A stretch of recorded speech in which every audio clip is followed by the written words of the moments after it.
Hello everyone, मैं हूं advocate Rahul Mishra. मैं आप लोगों से आज डिस्कशन करूंगा कि सेक्शन 9 का मुकदमा करना है तो उसका सही समय क्या होगा, डाइवोर्स डालना है तो उसका सही समय क्या होगा, काउंटर केसेस डालने हैं तो उसका सही समय क्या होगा। यानी कि केसेस को करने का सही समय क्या होगा और इन केसेस को करने का तरीका क्या होगा, किन तरीकों और किस टाइम पर आप इस केस को करेंगे जिससे आपको फायदा मिलेगा और कब करेंगे तो नुकसान होगा।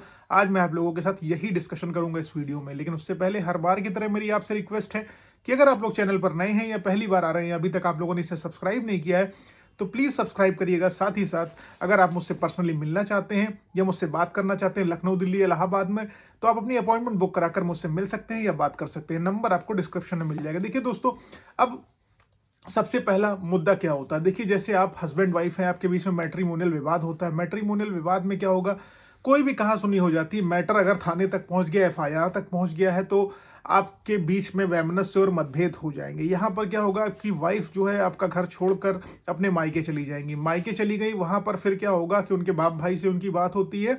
उसके बाद वहीं से अनरीजनेबल डिमांड का, फर्जी एलिगेशंस का, फर्जी मुकदमों का दौर आपके ऊपर स्टार्ट हो जाता है। अब ये सारी की सारी चीजें जब आपके अगेंस्ट होने लगेंगी तो आप अनकॉन्शियस स्टेज में चले जाओगे, आप सोचने समझने की शक्ति खो दोगे और फिर आप परेशानी, फ्रस्ट्रेशन से गुजरते हुए परेशान रहोगे। कभी भी लड़ाई झगड़ा और मतलब basically you will not be able to stand yourself. आप अपने आप को स्टैंड ना कर पाने की स्थिति में रहोगे। तो ऐसे कंडीशन में क्या सोल्यूशन होगा।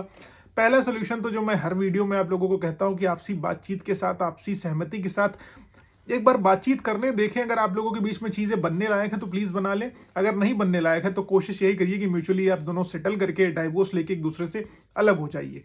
लेकिन अगर आप लोग सोच रहे हैं कि म्यूचुअल नहीं करेंगे, हम कंटेस्टेड करेंगे, तो आप सोच लीजिए वो टेढ़ी खीर हो जाती। बहुत ज्यादा प्रॉब्लमेटिक सिचुएशन आप लोगों के लिए हो जानी है। अब देखिए, सबसे बड़ी बात बिगड़ती कैसे है, जब आपकी वाइफ के फैमिली वाले और उनकी अनरीजनेबल डिमांड होती है। लड़के वाले भी कभी कभी अनरीजनेबल डिमांड करते हैं। दोनों की तरफ से जब अनरीजनेबल डिमांड होती है तभी बात बिगड़ती है। अदरवाइज बात बिगड़ने जैसा कोई सिस्टम नहीं होता। हस्बैंड कोशिश करता है कि अपनी वाइफ को, देखिए सेक्शन 9 की कंडीशन में बता रहा हूं, ठीक है। पहली 3 कंडीशन मैंने आपसे बतानी है। सेक्शन 9 की कंडीशन, डाइवोर्स की कंडीशन या काउंटर केसेस की कंडीशन।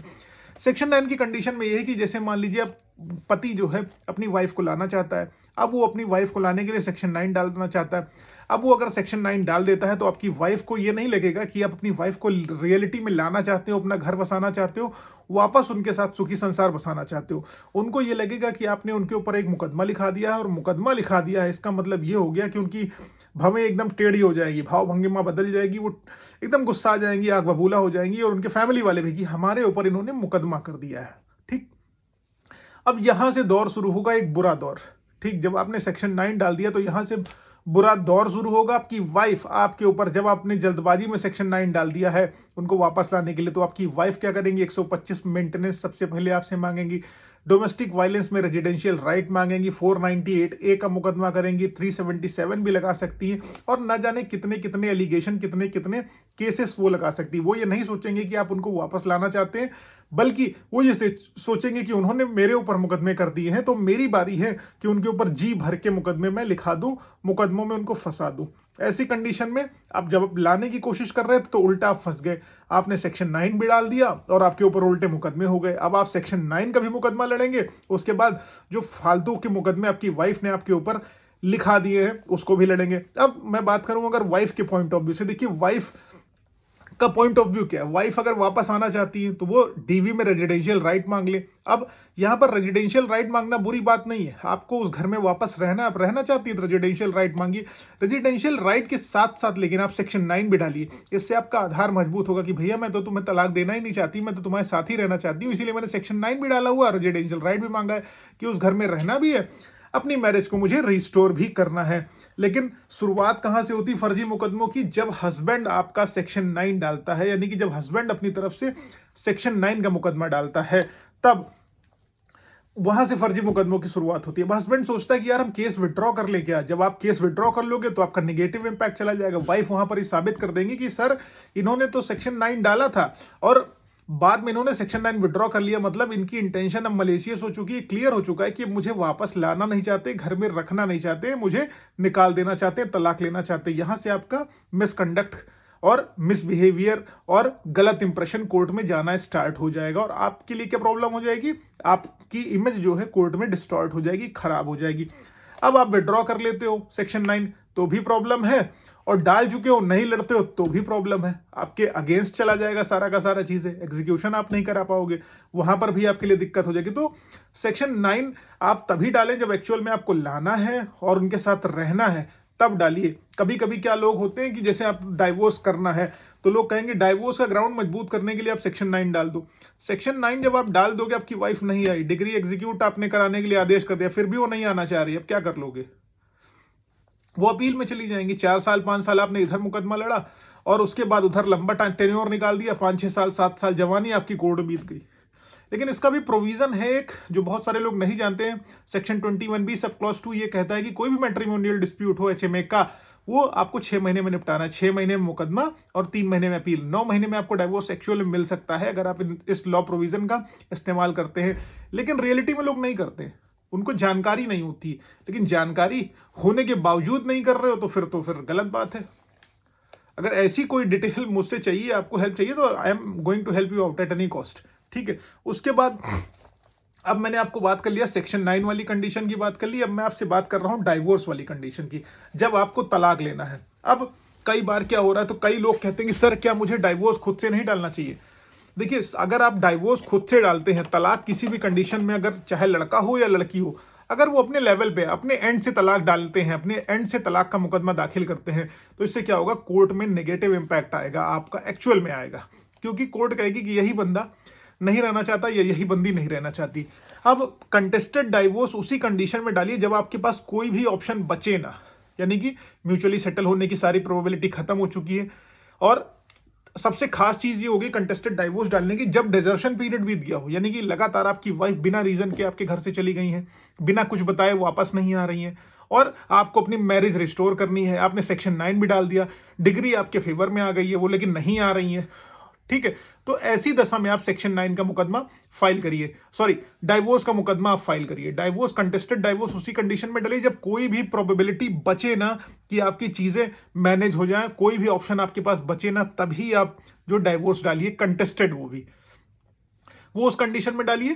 मैंने बता दिया आपको कि जब वो लगातार आपके घर पे वापस ना आ रही हो, शादी के बाद से ही लौट गए हो, डिजर्शन का पीरियड 2 साल का बीत गया हो, तब डाइवोर्स डालिए, आपको डाइवोर्स मिलना आसान हो जाएगा।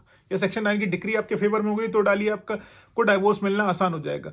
लेकिन जल्दबाजी मत करिए, जल्दबाजी करने से आपको नुकसान हो जाएगा। थोड़ा वेट एंड वॉच वाली स्ट्रैटेजी अपनाइए। कभी कभी गुड लिसनर होना बहुत अच्छा होता है rather than being a speaker.